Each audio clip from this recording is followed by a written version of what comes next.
You worked very closely with Hillary Clinton when she was Secretary of State. You two kind of bonded, it seemed to me, during the administration. You think she's qualified to be president? Well, I only ever dealt with Secretary Clinton on foreign policy matters, and as I wrote in my book, we never discussed domestic affairs, and that probably was a good thing. But I think that she was a good Secretary of State. I think she played a critical role in getting the much tougher sanctions on Iran and getting particularly the Russians and the Chinese on board to allow those more severe sanctions to be put into place. We agreed in terms of the Afghan surge. If anything, she was tougher than I was on that. She was ready to support McChrystal's 40,000 request for 40,000 troops and only went along with the 30,000 because I proposed it. I think that we certainly agreed in terms of how to deal with the very first phases of the Arab Spring, and particularly disagreeing with the president on how to handle Mubarak. So the first place we actually ever parted ways was on the intervention in Libya, which she supported and I opposed.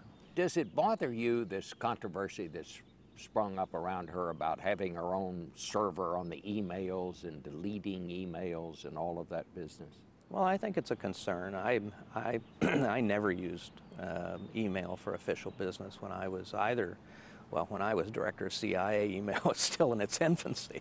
But as Secretary of Defense, I mean, I would use it for personal things, but I never used email for business, and I just think it's a risky way to try and do business.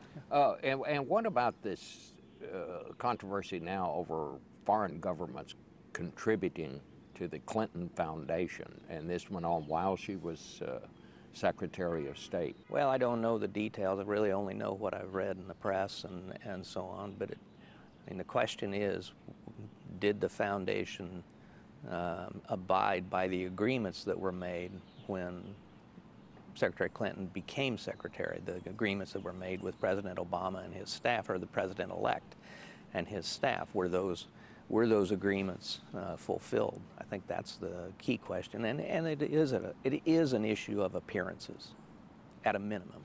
If it came down to it, could you see yourself voting for Hillary Clinton? Well, I think it's a little early to start throwing that way. Besides, I'm not sure that having a Republican endorse you is the best thing at this point.